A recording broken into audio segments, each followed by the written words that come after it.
Nada une a la familia que los deliciosos huevos de Eggland's Best. Nos encanta su sabor, siempre delicioso y fresco de granja, además de la mejor nutrición como 6 veces más vitamina D, 10 veces más vitamina E y 25% menos de grasa saturada que los huevos regulares. Para nosotros, son huevos cocinados de la forma que más nos guste, siempre y cuando sean los mejores. Eggland's Best. Mejor sabor, mejor nutrición, mejores huevos. Visita egglandsbest.com para más información.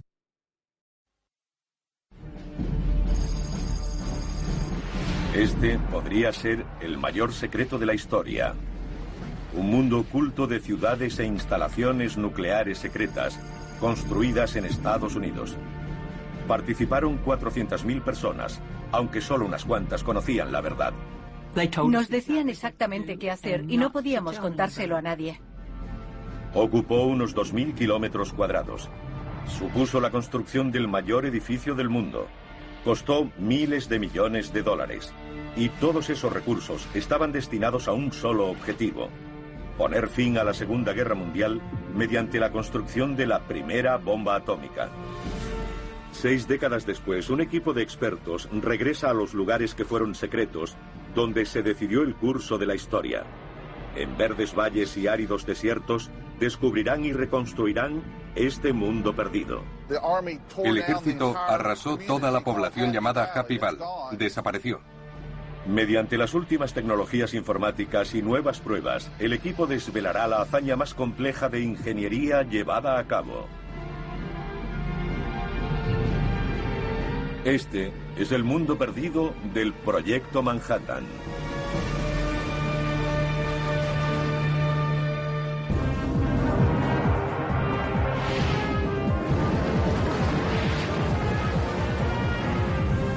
Mundos perdidos, las ciudades secretas de la bomba.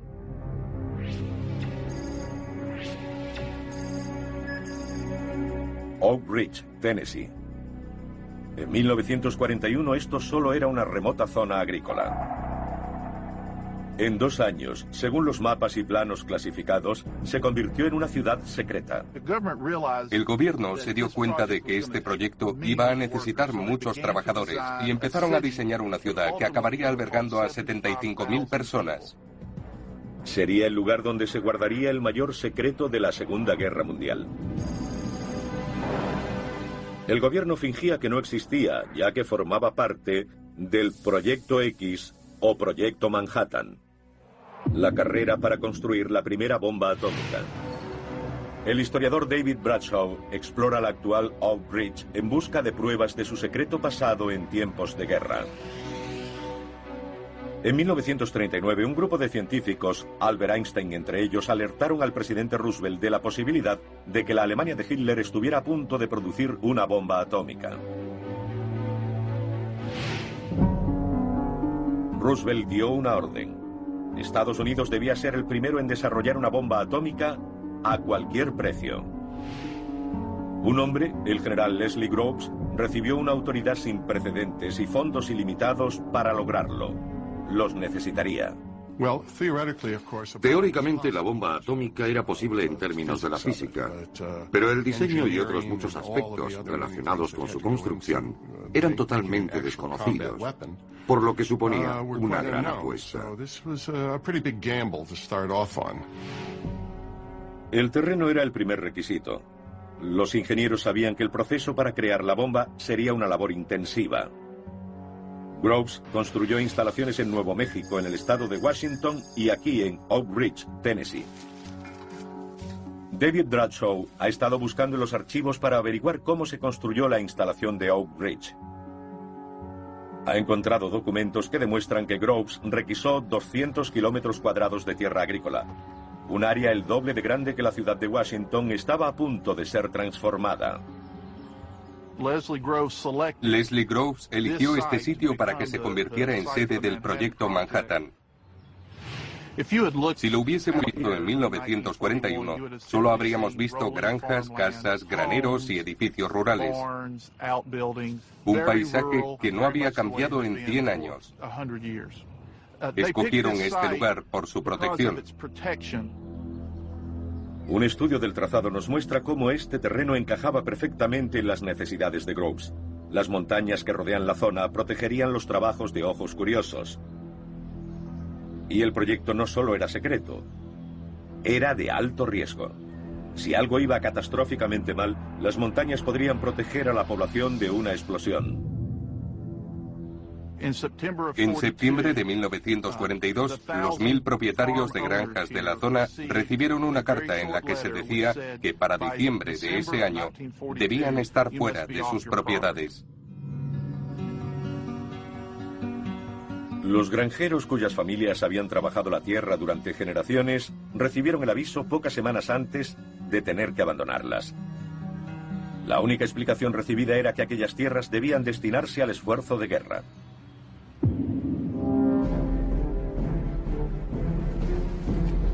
Cuando la zona quedó despejada, la primera prioridad fue la seguridad. Probablemente uno de los primeros edificios de seguridad construidos fue este, y creo que es el único original que se conserva. Estas altas torres se construyeron para mantener el sitio bajo vigilancia constante. Estaba tan controlado como una prisión de máxima seguridad. Seguramente se accedía mediante una escalera en espiral. Hay puestos de ametralladoras y focos sobre nosotros. Ninguno de los árboles de esta loma estaría aquí, por lo que podía controlarse la zona en 360 grados. Estoy seguro de que por eso escogieron este punto. Mediante sus investigaciones, David Bradshaw ha sido capaz de descubrir detalles de la seguridad de Oak Ridge. El lugar estaba custodiado y el acceso era restringido. Nadie entraba sin autorización y el tráfico pasaba por 7 puestos de control.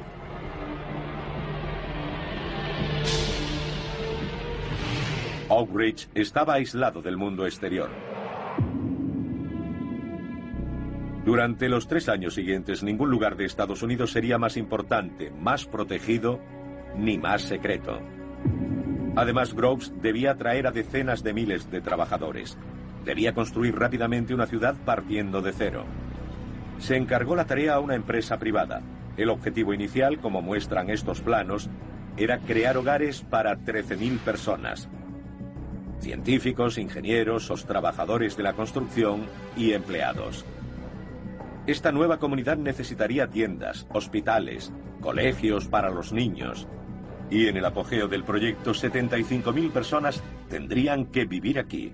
Una investigación de los restos de la ciudad secreta de Oak Ridge nos ofrece pistas de la increíble velocidad a la que se construyó. Estas son algunas de las primeras casas de Oak Ridge.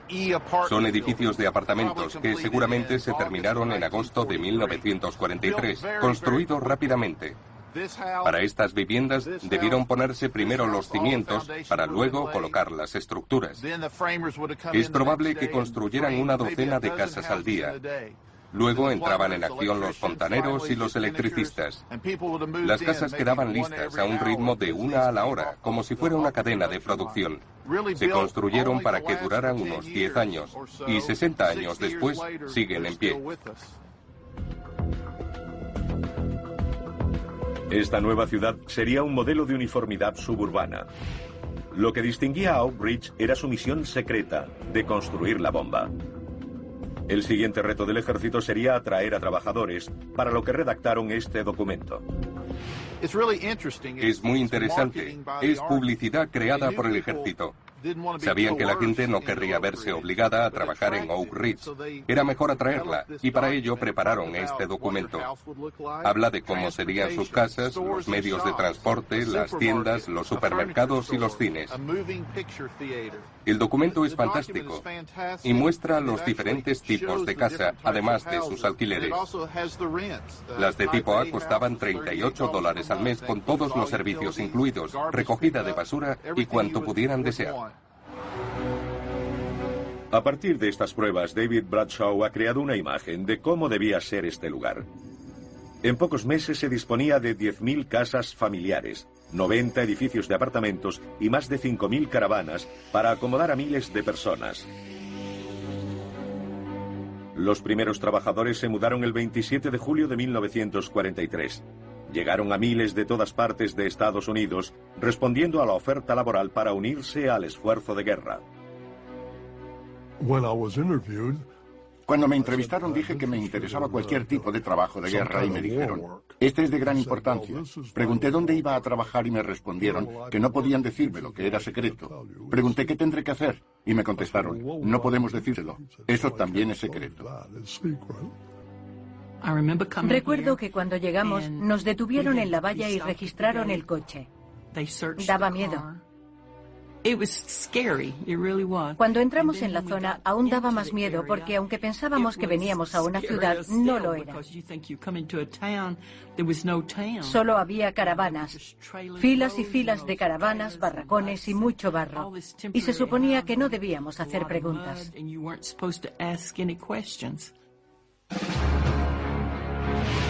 Aunque no lo sabían, estas gentes estaban en primera línea de guerra. El secreto dominaba sus vidas. Había muchos carteles en los que decía, todo lo que vean y oigan aquí, déjenlo aquí cuando se marchen. Sabíamos que si descubríamos algo, no podíamos contarlo.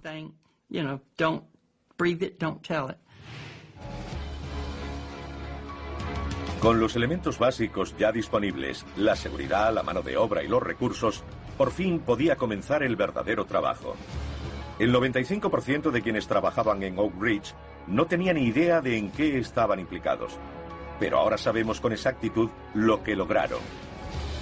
La producción de la bomba requería enormes plantas de procesamiento de uranio, lo que llevó al mayor proyecto de construcción que el mundo ha visto.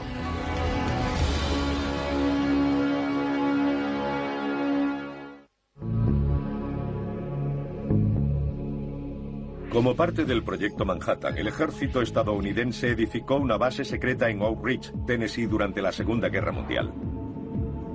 Escondida del mundo había una ciudad de 75.000 trabajadores y una planta de tratamiento nuclear llamada I-12. Había comenzado la carrera para enriquecer suficiente uranio para la primera bomba atómica del mundo. Se necesitaban 45 kilos de uranio. Su producción requeriría un proceso extraordinariamente complejo, sin precedentes. Lo que siguió sería el programa de ingeniería más intensivo y costoso de la historia. El inmenso complejo I-12 sigue siendo de alto secreto. Las instalaciones nucleares permanecen activas. Ray Smith, director durante muchos años, busca los restos de los edificios de la Segunda Guerra Mundial para poder contar su extraordinaria historia. En 1943, el general Groves, que dirigía el proyecto Manhattan, ordenó la construcción inmediata de 9 edificios industriales gigantescos. Bajo nosotros se encuentra el Complejo de Seguridad Nacional I-12.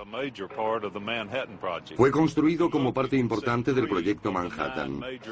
Desde aquí podemos ver 3 de los 9 edificios principales. El coste fue de unos 447 millones de dólares. Están hechos de hormigón y acero.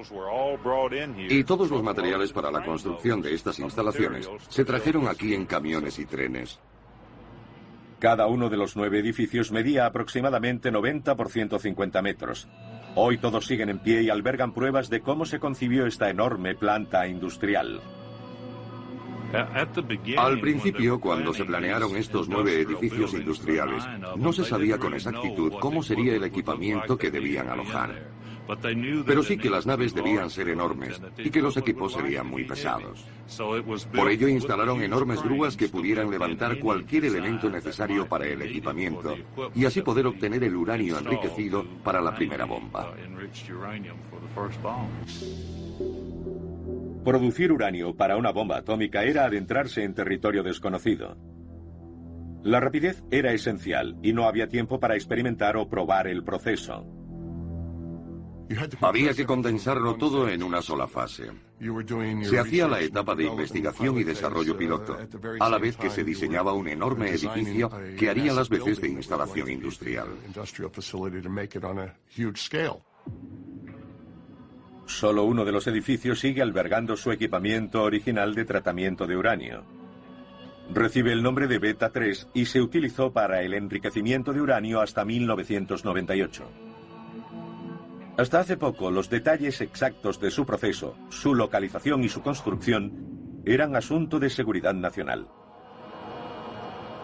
Pero explorando la historia secreta de este equipamiento, Ray Smith puede revelar lo que sucedió aquí. Estos equipos, los calutrones, se hicieron con grandes imanes a cada lado de una cámara de vacío. Estas unidades son muy pesadas. Por ese motivo la estructura es tan robusta, para soportar cada gran electroimán que tiene forma rectangular. Serían los electroimanes más grandes y caros jamás construidos. Para funcionar necesitaban kilómetros de hilo de cobre. Pero durante la guerra, todo el cobre disponible estaba destinado a la fabricación de proyectiles. Los hombres de Grove dieron con una drástica alternativa. Alguien tuvo la genial idea de utilizar plata. Es muy buen conductor, pero ¿dónde conseguirla? En el Tesoro Público de Estados Unidos. Finalmente decidieron utilizar 14.000 toneladas de la plata almacenada en los depósitos para fundirla y convertirla en las bobinas de los imanes de I-12. Cuando Groves dispuso de la plata del erario, pudo empezar a construir la maquinaria denominada Calutrón. Ahora podemos revelar cómo funcionaban estos equipos. El uranio era calentado e introducido en el enorme campo magnético. Su fuerza era suficiente para separar diminutas cantidades de uranio 235 de la materia prima. 38 imanes componían cada calutrón, y en este edificio hay 36. En total, había 1.152 en el complejo. Los imanes eran tan grandes que había que alejar a la gente de ellos, y no estaba permitido el uso de ninguna herramienta que pudiera ser atraída.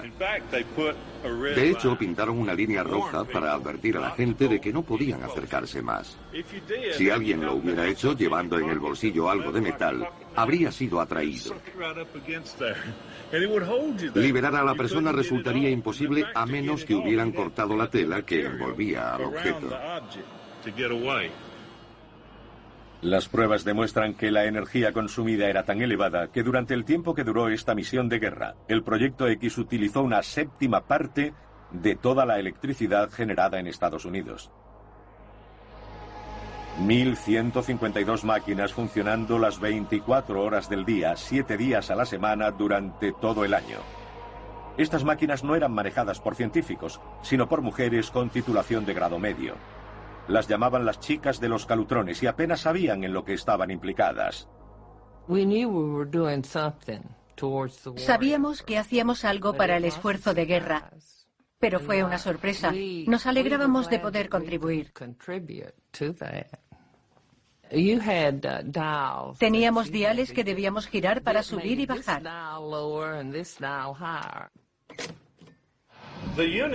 Se sentaban delante de las unidades que controlaban y giraban estos mandos cuando era necesario. En realidad eran reostatos que servían para cambiar la corriente de los imanes de los calutrones. Entonces no sabían eso, solo que el medidor debía mantenerse en un número determinado y había que ajustarlo. No tenían ni idea de lo que estaban haciendo. Nunca se decía nada.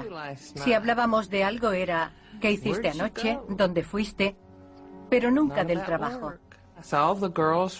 Todas las chicas eran jóvenes, guapas y muy sociables. Nos divertíamos. Ray ha descubierto que los científicos no estaban muy convencidos de que estas jóvenes fueran capaces de llevar a cabo un trabajo tan importante.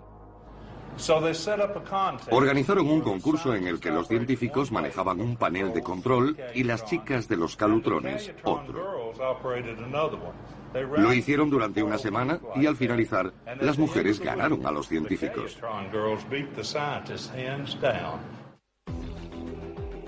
2.000 mujeres trabajaron por turnos durante 6 meses, pero el proceso resultó ser tan ineficaz que solo se produjeron 3 kilos de uranio 235.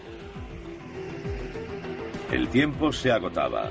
Si querían lograr su objetivo, necesitarían sumar otra nueva planta al Proyecto X. Y eso requeriría la construcción del mayor edificio del mundo.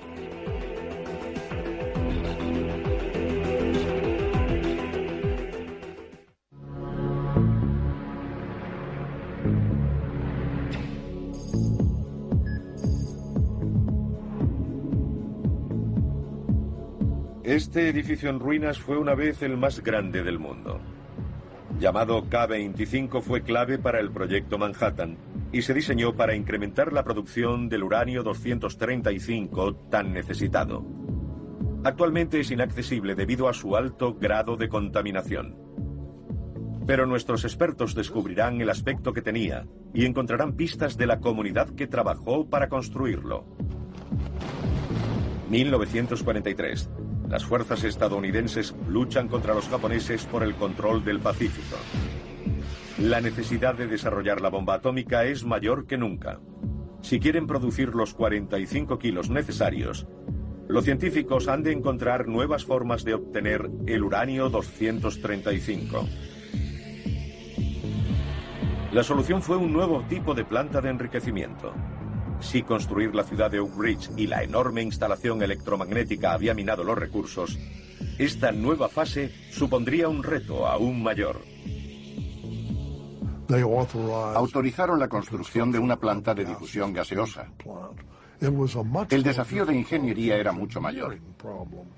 En realidad fue una gran apuesta por parte de la gente del general Groves. Para conseguirlo tendrían que construir el mayor edificio del mundo. Eligieron este lugar a unos 20 kilómetros de la ciudad secreta de Oak Ridge. Solo la primera capa de hormigón podría cubrir un área de 150.000 metros cúbicos. Se necesitaron varias empresas para el suministro de los millares de toneladas de material requeridos. Hicieron falta miles de obreros. El historiador David Bradshaw está convencido de que fueron alojados cerca, pero actualmente no queda nada de ese enorme asentamiento. El ejército construyó una población al otro lado de la carretera, a la que sus residentes llamaron Happy Valley. Era de carácter temporal, pero tenía un colegio, un cine, una sala recreativa y tiendas. Cuando terminó la guerra, el ejército derribó toda la población. Algunos edificios fueron levantados sobre cimientos que creemos que aún deben seguir ahí. Vamos a ver si podemos encontrar algunas pistas de la comunidad llamada Happy Valley. Happy Valley se construyó en 1943 y David calcula que albergó a unas 15.000 personas. La formaban filas y filas de caravanas. A pesar del hecho de que este lugar está ahora abandonado y lleno de maleza, las pistas del aspecto que debió tener están por todas partes. Creo que por aquí hay una boca de incendios, en medio de los árboles. Por supuesto, hace 60 años no había árboles, y seguramente estaba en medio de una bulliciosa ciudad llamada Happy Valley. En realidad, a pesar del bosque, por todas partes se pueden ver restos de los miles de personas que vivieron aquí. Por donde iban las carreteras, el suelo sigue estando liso.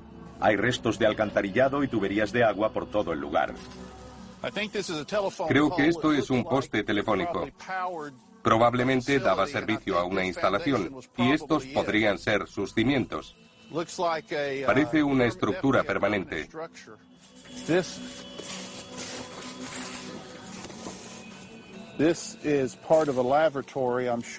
Esto es parte de un váter, estoy seguro. Y es probable que encajara encima.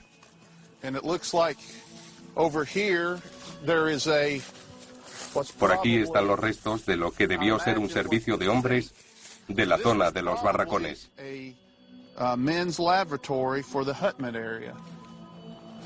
Usando las pruebas encontradas y los planos originales de construcción, David ha sido capaz de volver a dar vida al asentamiento temporal de Happy Valley. Durante 24 meses, entre 1943 y 1944, esta fue una ciudad próspera. Los habitantes eran alojados en caravanas y soportaban unas condiciones muy duras mientras construían la instalación K-25. Este es el edificio que se afanaban en terminar. Puede que hoy esté en ruinas, pero al explorar la zona encontramos pistas de su secreto pasado. Con un coste de 512 millones de dólares, hoy equivalentes a 7.500 millones de euros, tiene el tamaño de 35 campos de fútbol y fue construido para producir 45 kilos de uranio enriquecido. Es una estructura absolutamente fantástica. El edificio tiene 4 pisos de altura por este lado. En vez de construirlo con 1,5 kilómetros de largo, le dieron forma de U. Y lo que vemos ahora es uno de los brazos de esa U, que mide casi 1 kilómetro. Cada uno de los brazos tiene 120 metros de ancho. El motivo por el que el K-25 tenía que ser tan grande era que el proceso a llevar a cabo en su interior iba a ser muy complejo. La difusión gaseosa funciona mediante la filtración del uranio 238 en forma de gas para producir el uranio 235. Es tan ineficiente que el proceso tuvo que repetirse varios miles de veces. Pero era tan desesperada la urgencia por conseguir el uranio enriquecido para la bomba que ningún obstáculo fue demasiado grande. Era y sigue siendo el mayor edificio construido para el proyecto Manhattan. La reliquia más grande aún en pie. Y mientras hablamos, está en proceso de ser demolido.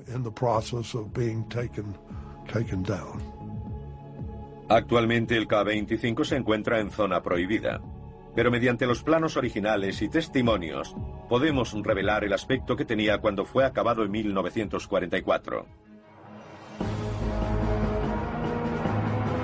Una serie de documentos indican que ocupaba 185.000 metros cuadrados, 800 metros de largo por 300 de ancho.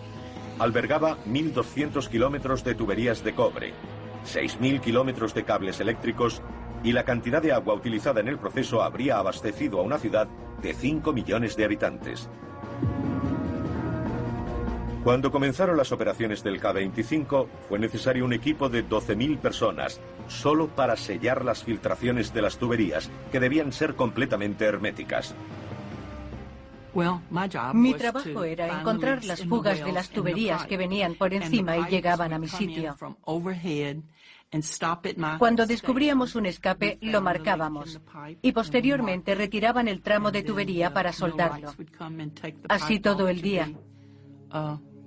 Nos preguntábamos para qué servían, porque había tuberías de todo tipo, grandes, pequeñas, retorcidas, todo tipo de conductos. Y por supuesto, la seguridad era tan estricta como siempre. Esta es la placa identificativa que utilizaba en K-25. Podía ir al baño, a la cafetería y a mi centro de trabajo, pero a ningún sitio más. Tras un enorme esfuerzo, el K-25 empezó a producir el uranio enriquecido necesitado, que permitiría al Proyecto X cumplir su objetivo en la carrera para construir la bomba. En julio de 1944, en un viaje de 3.200 kilómetros, un guardia armado llevó la primera muestra de uranio desde Oak Ridge a Nuevo México, donde algunos de los mejores científicos del mundo esperaban para trabajar con ella. La bomba sería montada, probada y construida en los edificios de otra ciudad secreta. El lugar sigue siendo de alto secreto incluso hoy. Es el Laboratorio de los Álamos.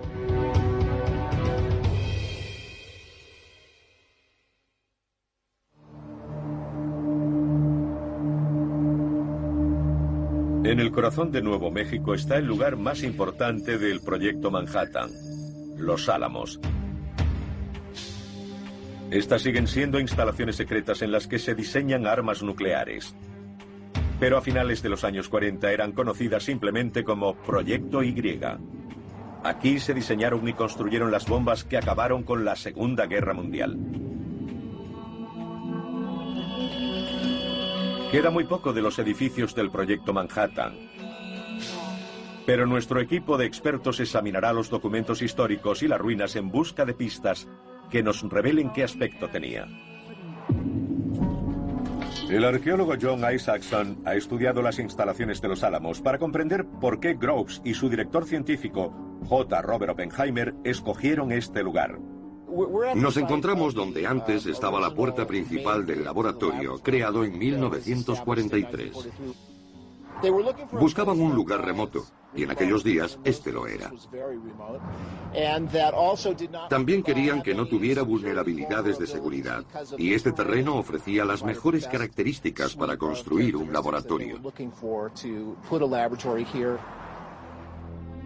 Cuando Groves y Oppenheimer llegaron aquí por primera vez, este lugar era sede del elitista rancho escuela. Los chicos fueron graduados rápidamente, la tierra fue requisada y los ingenieros entraron en acción. El salón de actos de la escuela, Fuller Lodge, aún sigue en pie. Este lugar se convirtió en el centro social del proyecto Manhattan y se celebraron aquí muchos actos. Como Oak Ridge, Los Álamos fue construido rápidamente. Su alojamiento consistía en casas temporales y caravanas. Posteriormente, Oppenheimer sería conocido como el padre de la bomba atómica. Se le ordenó reunir a algunos de los mejores cerebros de Estados Unidos para que trabajaran con él en estas aisladas instalaciones. Uno se licenciaba en una prestigiosa universidad de la costa este de Estados Unidos o de Europa y era reclutado para trabajar en un proyecto secreto, sin saber ni siquiera dónde. Había que presentarse en una oficina de Lamy, Nuevo México.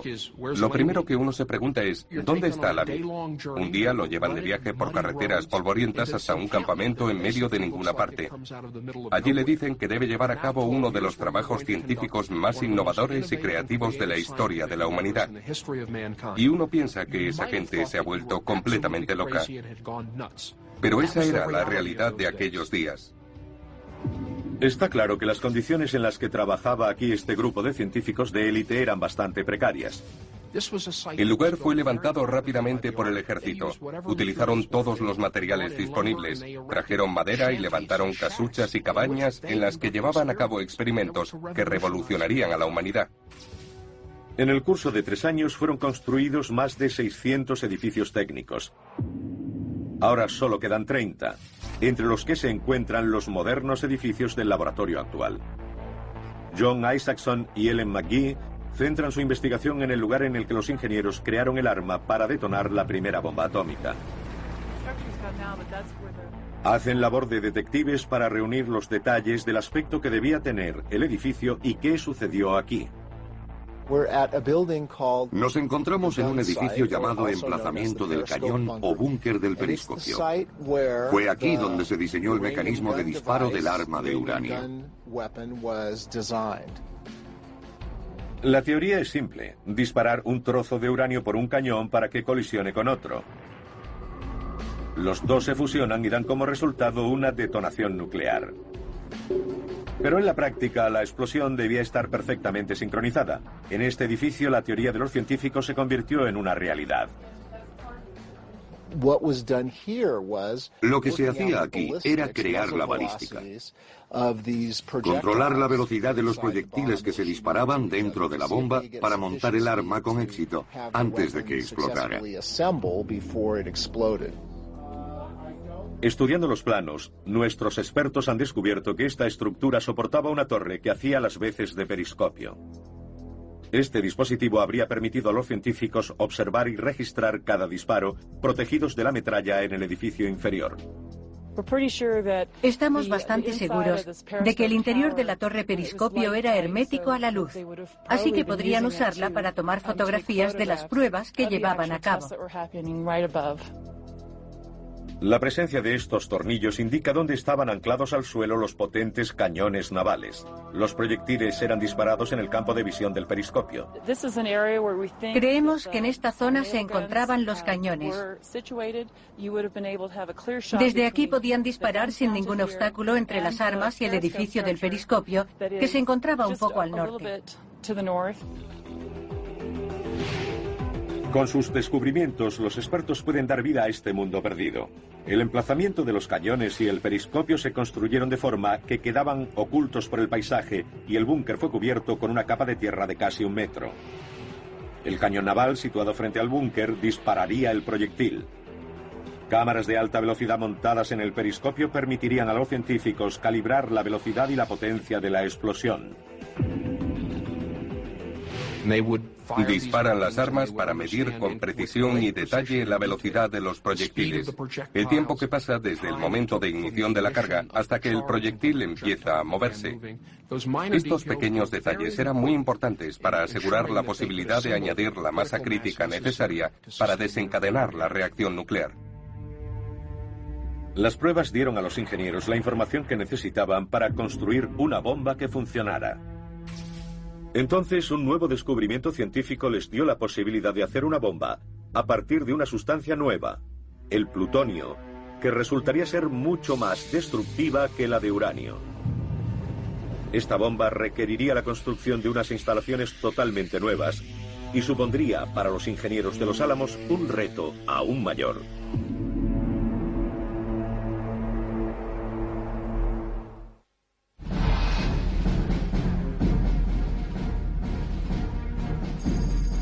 Estas son las instalaciones V de Los Álamos, un conjunto de destartalados cobertizos abandonados hace años. Nuestros investigadores han llegado hasta aquí porque fue en estos edificios donde se llevaron a cabo algunos de los experimentos más peligrosos del proyecto Manhattan. Estudiando nuevas pruebas, es posible recrear el aspecto que tenía este mundo perdido y lo que sucedió aquí. En 1944, una bomba atómica de uranio estaba casi a punto. Pero los científicos de Los Álamos se encontraban con una nueva posibilidad: crear otra mucho más destructiva con un tipo diferente de combustible. Se descubrió un nuevo material, el plutonio. Y los científicos hicieron los cálculos necesarios para darse cuenta de que el plutonio crearía una bomba mucho mejor que el uranio. Aquello dio pie a una nueva carrera. Todo un complejo de edificios fue construido en Los Álamos. Esta zona recibe el nombre de Instalaciones V. Durante la guerra se llamó Área Técnica 25. En 1944 convirtieron todo esto en una zona de máxima seguridad para trabajar en el mecanismo de implosión. Los ingenieros se adentraban en territorio desconocido, pero sabían que lo que pretendían era extremadamente peligroso y que requeriría la investigación de nuevos tipos de explosivos. La idea era empezar con una esfera de plutonio y comprimirla con potentes explosivos hasta el punto en que alcanzara una reacción crítica. Esto suponía un reto para el desarrollo de los explosivos, ya que normalmente estos se utilizaban para explosionar cosas, no para implosionarlas. Así fue como nació este concepto. El ejército necesitaba que el trabajo se hiciera deprisa, por lo que no se perdió tiempo en la construcción de talleres de explosivos. Gran parte de este material fue rescatado de otros proyectos de construcción. Así es. Porque cuando decidieron construir estas instalaciones, para no perder tiempo, reutilizaron el material disponible de otros lugares para acabar la tarea rápidamente. Los diseñadores sabían que la gente que iba a trabajar en las instalaciones V tendría que manipular potentes explosivos, a menudo inestables. Los expertos implementaron una serie de medidas de seguridad en la construcción. Esto es parte de una superficie que estaba en todos los edificios de la zona. Es un material inhibidor de chispas, aplicado en el suelo, dado que trabajaban con potentes explosivos. No solo las chispas suponían una amenaza, también lo era el extraño clima de Nuevo México. Esta es una de las zonas con mayor índice de impacto de rayos de Estados Unidos. Durante el verano y la época de monzón caen muchos rayos, por lo que suponían un gran problema en esta zona de explosivos. La función de los ingenieros en las instalaciones V era colocar los explosivos alrededor de un núcleo de plutonio y verificar que no había la más mínima grieta, ya que podría interrumpir el importante proceso de detonación, que debía ser absolutamente uniforme. El mayor temor en tan arriesgadas operaciones era que se prendieran por accidente las toneladas de TNT almacenadas. Por ello, los edificios claves eran rodeados de muros protectores llamados berms. Este muro que tenemos detrás es un berm y fue construido a modo de protección contra los explosivos.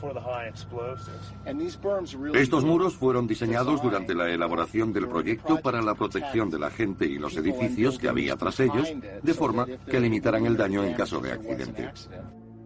Basándose en los planos originales y las nuevas pruebas encontradas en el lugar, nuestros expertos han averiguado cómo funcionaban estos muros.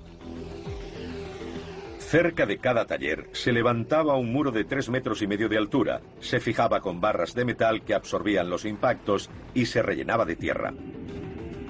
En caso de explosión, no habría habido forma de salvar a la gente del interior.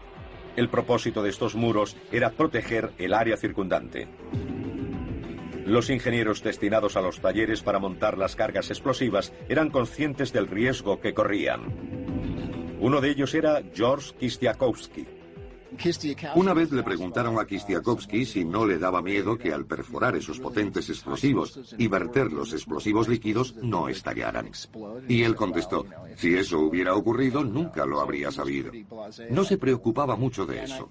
Creo que la actitud, dado el nivel de riesgo, era de aceptación porque estaban en guerra. En mayo de 1945, 2 bombas de implosión habían sido armadas con éxito. Los ingenieros convencieron a los militares para que les dejaran probar sus preciados artefactos. Pero había un gran problema. Si las pruebas fallaban, el plutonio sería desperdiciado. Ellen McGee ha estado estudiando este extraño depósito de hormigón, que ha resultado ser un dispositivo para recuperar el preciado uranio. Les preocupaba que al hacer la prueba, los explosivos convencionales detonaran, pero no se produjera una reacción nuclear, y que casi todo el suministro mundial de plutonio fuera desperdiciado.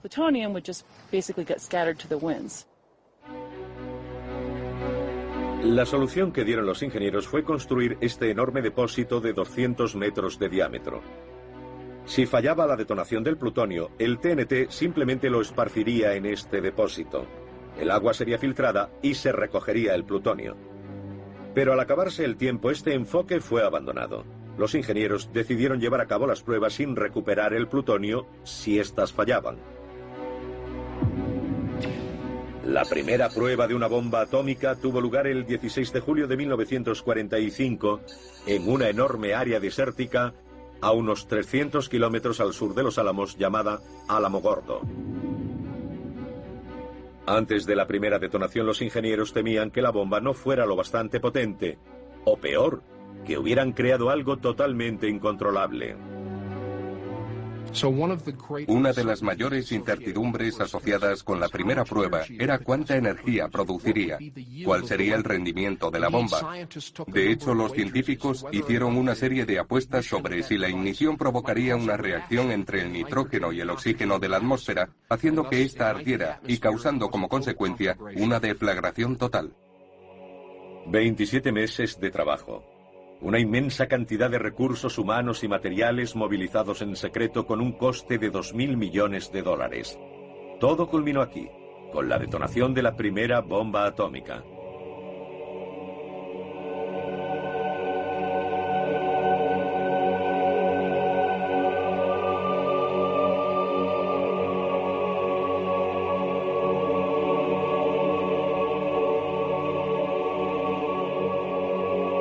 La población local informó de un destello cegador visible en un radio de 250 kilómetros y audible en 320 kilómetros a la redonda. De antemano se había preparado una nota de prensa en la que se aclaraba que un depósito de munición había estallado y que eso había provocado el resplandor del atardecer del 16 de julio. Se publicó en todas partes y supongo que la gente aceptó la explicación difundida por los periódicos. Muy pocos testigos se dieron cuenta de que habían presenciado algo que cambiaría el curso de la historia. La mayor fuerza de destrucción que el mundo había visto, nacida del mayor proyecto de construcción llevado a cabo. La logística es alucinante. Actualmente hacen falta 27 meses para redactar un informe de impacto medioambiental. Y estas personas fueron capaces de conseguir todo eso en el mismo tiempo. 3 semanas después de la prueba, la primera bomba atómica de uranio estallaría sobre la ciudad japonesa de Hiroshima. Y una de plutonio arrasaría Nagasaki 3 días después. Con el fin de la guerra, estos edificios fueron abandonados y ocultados tras vallas y un muro de secretismo.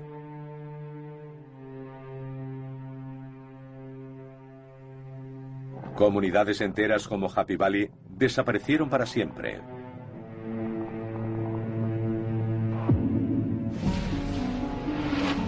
Pero su legado aún perdura en una nueva generación de secretos tecnológicos nacidos del mundo perdido, del Proyecto Manhattan.